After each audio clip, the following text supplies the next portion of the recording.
Edmund, the Voyage. His arm stayed perfectly still, not at all straining from the prolonged time he had spent with his arrow drawn far back on his bow. His eyes were narrowed, scouting through the thick mist beyond him like a hawk that awaited their prey to fly by.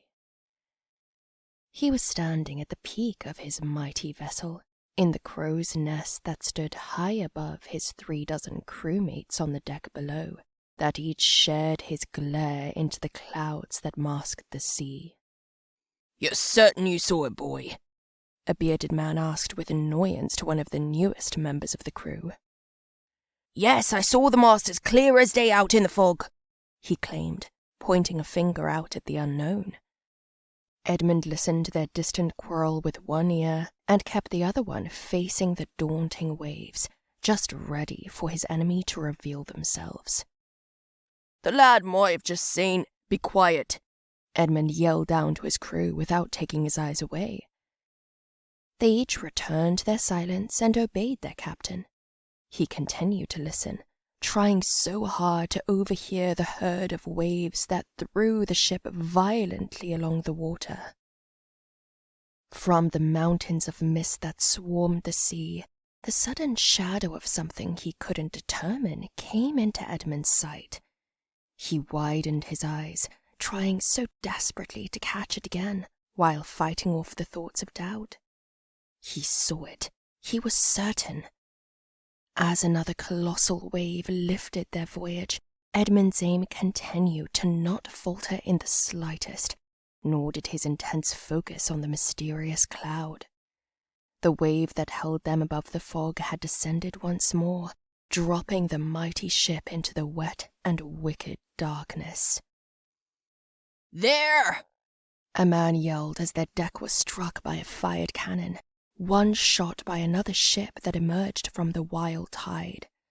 The crew scattered, each running to their battle positions and working to load the cannons. Orders from their captain were unnecessary. The men on the ship were at their smartest when it came to a conflict, knowing exactly what it took to win a victory against pirate scum. Edmund had no time to watch his crew. Instead, he had his bow drawn within a second upon letting each of his arrows fly down at the enemy. No amount of rain, wind, or rum could weaken his precision or stop him from raining more terror onto the ship across the water than any cannon ever could. His ship was twice the size of the one that was attacking, though their cannons had already done some mere damages. His hatred grew as they fired more at the Voyage he loved so much. He spat and refilled his quiver with more arrows that he was certain to shoot into the hearts of those gutsy men. At each sight of a man preparing to load one of their opposing cannons, he'd loosen an arrow, spewing them out just like the rain that spat from the storm above them. In time, he sheared down the sounds of cannon blasts from their enemy. Edmund had pierced over 24 men who had come close to firing back. "Captain!"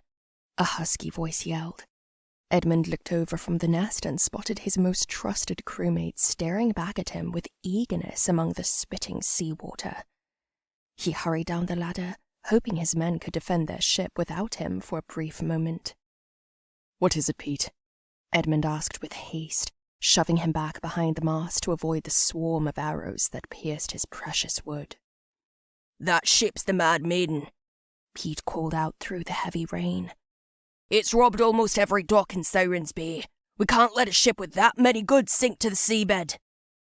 The shipmate's words forced his eyes across the water once again. He scouted the belly of the ship and caught a glimpse of the words that were welded in the wood. Mad Maiden. A clear, shimmering name for an infamous ship his crew knew well. "Captain!" Pete called again in a panic. "The ship isn't a threat to us if all its crew are dead," Edmund responded, throwing his bow over his shoulder before sprinting along the flooded deck. He pushed aside the scampering men that loaded the cannons until he collided with a foul man he was after. "Watch yourself!" Laurel spat as Edmund gripped his collar tightly. "We're taking their ship. "Stop the cannons and get the grapples," he ordered. The man scoffed. "Take in their ship. Just let the cunt sink with it and drown," he rebelled. "Your captain commands it," Edmund barked back with a raised chin, unfazed by the height of his strongest crewmate. With a menacing nod and a spit to the floor, Laurel stormed across the deck to the center bell and rang it, turning every head of the crew to him. In his strident voice, he shouted out the plan. "Captain's orders! Get the grapples and the crossbows! We're not sending that ship of shit to the ocean floor anymore, men! We're taking it home!" With a jolly and loud cheer, a dozen of the men descended below deck. Some returned with the crossbows that Laurel had ordered, while others hoisted the heavy grapples into the arms of the strongest men on board, Laurel, of course, included. No more cannons were shot across the sea. Instead, it was the hundreds of arrows that struck down their enemies like moths caught in rain. Just as Edmund had predicted, the ship they fought was now changing course. It was a clear defeat, and now they were trying to foolishly escape their tight grasp. Pete spanned the wheel of the ship, following alongside the cowards that ran from them. "No amount of pirate cunts could ever take this vessel," he yelled with glee. Laurel stood with the three other strongest men, who were now placed evenly along the deck, each holding their own grapple by the long ropes tied to them. "Steady!"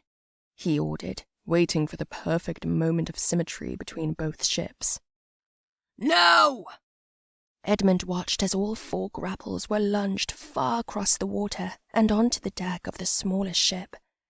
They impaled the ridge and were now digging tight into its thick wood. "Heave!" Edmund called out as every member of his crew pulled the ropes with all of their strength.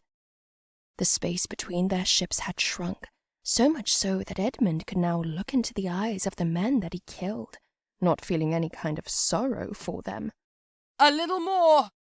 Edmund and his crew impaled any man that came close to cutting the ropes from the grapples that bound them. With a sudden jolt of the wheel, the ships collided. Both decks filled with the sounds of drawn blades and rushing boots. Waves of men jumped over both sides. Edmund retreated to the upper deck and continued his mastery with his bow. The bloodbath was about to begin. He watched the brutality of his men. Each of them fought with the strength of a bear and the speed of a hawk.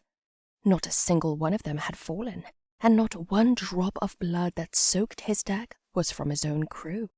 Swords cut through flesh and bone. Limbs fell to the wood below them in puddles of red, as screams howled louder than the storm that caved in around the Voyagers. The weaker fighters of the pirate crew were no more than toys for his own. Some even ditched their blades and used their bare hands to beat and strangle their enemies with joy. They were beyond being called men. The crew of Edmund's ship were monsters wearing masks of skin that hid away their sadistic souls. But when the chance to kill invited them out, their inner demons would always reveal themselves. Eventually, he had no use for his bow. The crew of Mad Maiden were forced beneath their deck, where they hid until Edmund's crew found and slaughtered them. The battle on the sea was won, just as it had always ended for all of the other battles Edmund's ship had ever endured. The struggling bodies on the decks that took their final breaths were put down with blades through their throats. One or two had stupidly jumped into the freezing sea to suffer harsher deaths at the hands of the beasts that roamed the waters. Edmund watched, hating times like this where he would watch his crew take so much pride in playing with the decapitated heads of men they had killed, or flinging them over the edge of the ship. Pete hobbled over to his captain and joined him in a stare. "Well, that's one less ship of pirates in the sea, my lord," he said, before quickly raising his hand. "Captain," he corrected himself. It was true. Edmund was a lord, or at least the son of one. It was an unspoken rule among his crew that no man can ever call him by the title he had back home. It made him feel like he had never escaped his awful shores at all. This was where he felt he belonged. The sea stretched far wider than the land his father owned, though he prayed each day for a better company to keep. "These lot will be drinking all night now," Edmund sighed. "And singing. They'll chant every song of the South before dawn." The two of them continued to watch the crew as they returned with bloody blades and bloodier faces, not at all ashamed about the massacre they had just caused. Many were bringing goods aboard from the other side, chests and crates overflowing with coin, clothes, and jewelry that were robbed from the fishing villages along the shores of Sirens Bay. There were only 6 smiles among the faces of his crew. They bathed in the scent of victory, sweat, and ale. Edmund winced. "Make sure none of them take anything from those crates. I want it all sent back to where it came from once we get back to Braille." "You must be joking," Pete scoffed, taking a long moment before realizing that Edmund was not trying to be humorous, but was giving an order. With a scratch of his white beard and a scowl, he gave his captain a forced nod. "Laurel, come here." Laurel shoved through the crowd of drinking men while wiping blood from his brow. He was easy to spot, as his head stood higher than those around him and wielded piercing canary eyes. Almost kneeling, the giant man moved his ear to Pete's lips, listening to the recited words that Edmund had told him. "You can't be serious." Laurel sulked, looking at the both of them with utter disappointment. "Your men fight to keep your ship above water and they don't get rewarded for it. Captain, this is horse shit." "By order of the captain," Edmund announced without a flinch. They watched him grit his teeth before walking away to swat the skulls of men who burrowed through the loot. He spread the news of Edmund's decision and poisoned the deck with further sulking and a collective hate towards the captain. "Sometimes I think you're too soft to be on these seas, lad," Pete smirked. "But any man who can give out orders to a beast of a man like Laurel without a second thought, that there is a man that must have the biggest balls in the Empire." With that, Pete left his side and joined in with the growing sounds of chanting and music that the crew had always arranged after a victory on the sea, though some were still glaring at Edmund with frustration. The barrels were already being drained of ale. Edmund grabbed one of the mugs that sat on the soaked deck before filling it to the very top with that familiar, sour rum. He leaned back against the mast of his mighty ship, stroking the wood and looking over the minimal damage the pirates had caused to it. The idea of its sinking was laughable. Its wood was crafted thick and strong to withstand any enemy. The crew he chose when he first set sail were still standing with him on this night, the strongest men from back home, but certainly not the kindest. 50 men and a single woman, a girl in fact. Elaine was the deck scrubber for him, keeping the wood of his voyage clear of seagull shit and vomit from his drunken crew, though it seemed tonight's task would be clearing away the puddles of pirate blood. She was blonde, petite, and rather quiet. She was everything that would be dangerous for a girl among a crew like the one around him. She was also bruised, a girl who endured the unspeakable beneath the deck when the sky went dark. The majority of his crew would do whatever they pleased with her and whenever they wanted to. Sickening men, each one of them. That was what his men were deep inside. They fought with admirable strength, but Edmund knew that their true selves were men of cruelty and disgusting minds that prey on that poor girl and the girls waiting back home. He was watching her now as she took in the sight of bloody wood and fresh ale that leaked up and down the deck from the mugs and barrels the men were devouring. Her eyes looked somber. He often asks himself some difficult questions when she crosses his thoughts. He debates relieving her of her duties on the ship, but back home was filled with men just like this crew, ones who would do things just as bad or worse to her. It churned his stomach to think of what they would do to Elaine as each night had come to pass, but confronting his own crew was something he needed to avoid for so many different reasons. The subtle sound of a cough drew his attention away from the scrubbing girl in rags. It caught his ear when he realized it didn't come from the group of jolly men that circled the crate of ale. The coughing continued, drawing him away from the center of his ship, and instead to the edge of it. He placed his hands on the ridge and peeked his head over to look down at the sea they sailed across, but his view was blocked. It was a boy, one younger than himself and drenched in freezing water from the waves that crashed against him, draining any color from his now pale and frightened face. He wasn't from Edmund's crew, which could only mean the eyes he stared into were of a boy that fought alongside the crew of the Mad Maiden not many moments ago.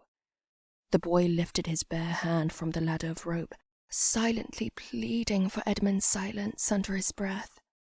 Edmund immediately gripped it tightly, yanking him hard over the ridge and sending him sliding across the wet deck into the crowd of drunken men.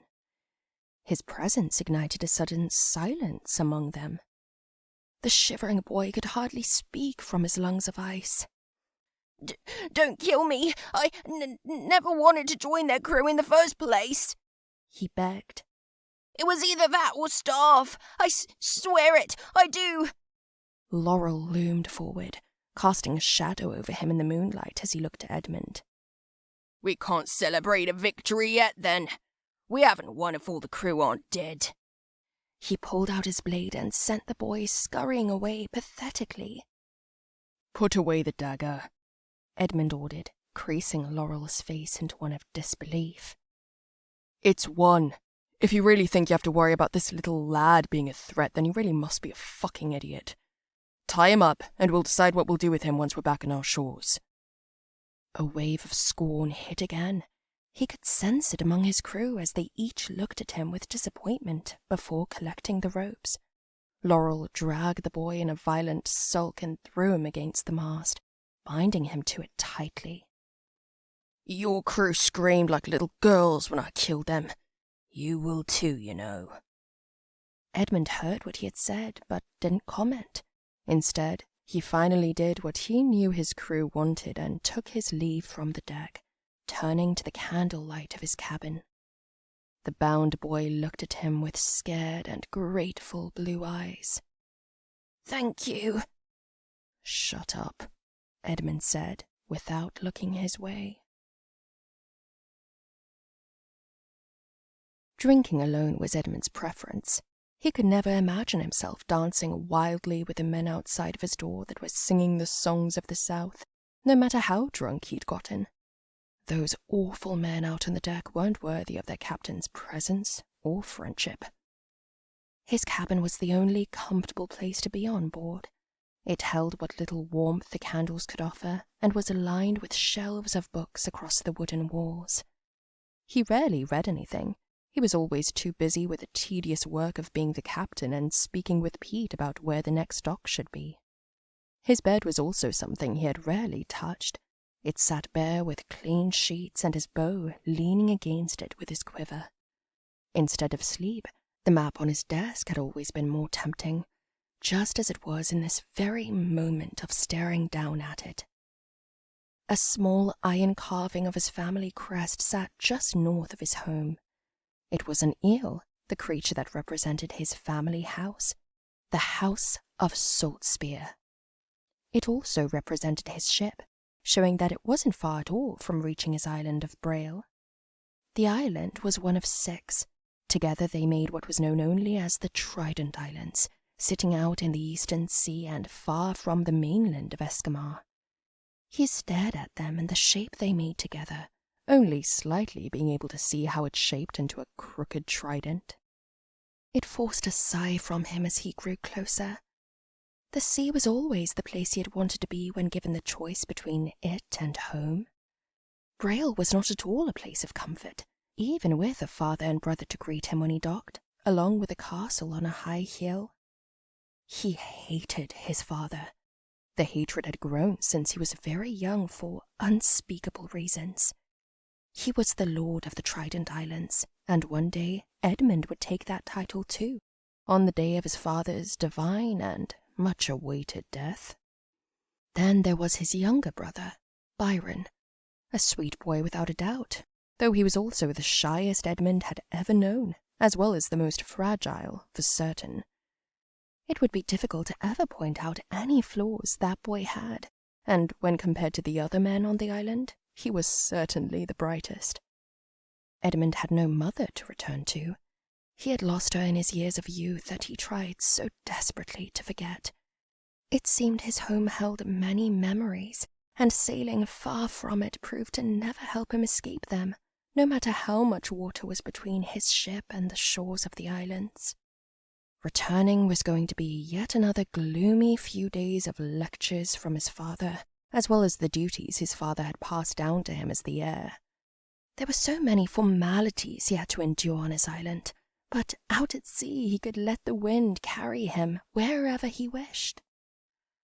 The door of his cabin had suddenly burst open with two chuckling men stumbling inside, holding poor Elaine between them by both of her slender arms. She was trembling. Roan and Eric, the youngest and loudest lads on his ship, that were forever forcing their way into Elaine's company and daring their other crewmates to chugging challenges. "What is this?" Edmund questioned the two of them as he rolled the map away, as he was met with Elaine's wide eyes. "If you caught her stealing, you're supposed to take her to Pete instead. I don't handle such things," he told them as he leaned back to escape their breath's veil.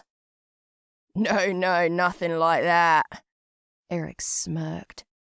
"We assumed that after winning another victory, our captain might want to have a nice, long, and well-deserved fuck with this one in celebration," Roan told him with a menacing glare. "You shouldn't have to sit in your cabin tugging on your cock when you've got a half-decent-looking girl just outside." The two men gripped at her rags and tore them harshly from Elaine's body, revealing every inch of her skinny and slight body to him, a body she covered with her arms. Eric pushed her forward and she collided with the table he sat at, bending over it in a silent prayer. "I know she's not much of a looker," Eric added, "but I can promise that you won't get much better back home, Captain." Edmund looked deep into her blue eyes that he had seen far too many times before. They were in times exactly like this one. Elaine looked at him, almost unsurprised as he leaned in close to her ear, ready to mutter something similar to what he had usually said when her predators involved him in their horrid business with her. He whispered to her his infamous words of advice that he despised giving. "They're drunk.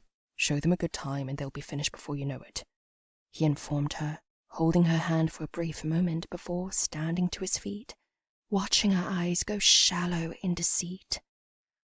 "I'd much rather have her in my chambers back home, not here with a lot of you outside staring in through the glass," Edmund told the two of them, knowing exactly what would come after. "I'll be up in the nest, if that's all." "Well, if you won't take her tonight, I'll assume that she's free for the two of us. We'd love to break in that bed of yours you never sleep in, Captain." Edmund heard the solemn collapse of Elaine's stomach as he didn't turn away from the door, and as his feet never slowed or stopped in place until he was back outside on his deck.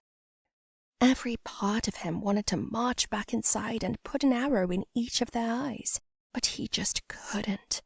He never ever could. The sea had been tamed by the singing of his crew. They had finally escaped the monstrous waves and winds that they left behind further up north. Tomorrow would be the day he returned home. He could already see the distant grey shores of Yark through the thinning mist, the most northern island of the six. He strode over to the ladder, heading for another heavy, drunken slumber. His gaze was interrupted when his foot hit something at the foot of the mast. He looked down to be reminded of the boy they had bonded to it, still shivering as much as he was when Edmund pulled him aboard. "They're going to kill me," he uttered, while looking at the drinking men who offered him long and deadly stares in return. "No, they won't," Edmund told him as he began his climb to the nest. "They do as I say, and I've told them to leave you be."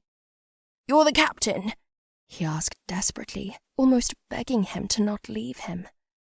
Edmund gave him a slow nod, bored of the talk they were having. "I know who you are then. You're Edmund Saltspear." "Not on this ship." "But if you can help me when we dock, yes? You can arrange for me to be sent back to the mainland. They'll listen to you if you tell them not to kill me. You're not going to die, but running your mouth like that might get you an arrow in the arse. Be quiet and don't draw any attention to yourself.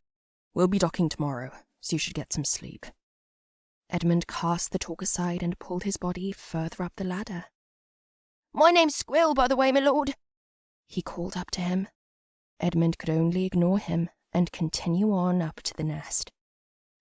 It was the furthest place from the crew. Edmund was rarely bothered by the cold air and the sounds of the flapping salt spear flag he looked up at in the night. The space between himself and the deck below wasn't big enough to escape the sound of his crew, but it became soft enough to hear the distant storms too that could always soothe him to sleep. With a final glance at the seas and a moment of pride for his victory, Edmund laid his head down on a pile of rope among the bird shit and his spare arrows. He closed his eyes, preparing to soon open them surrounded by the familiar waters of home.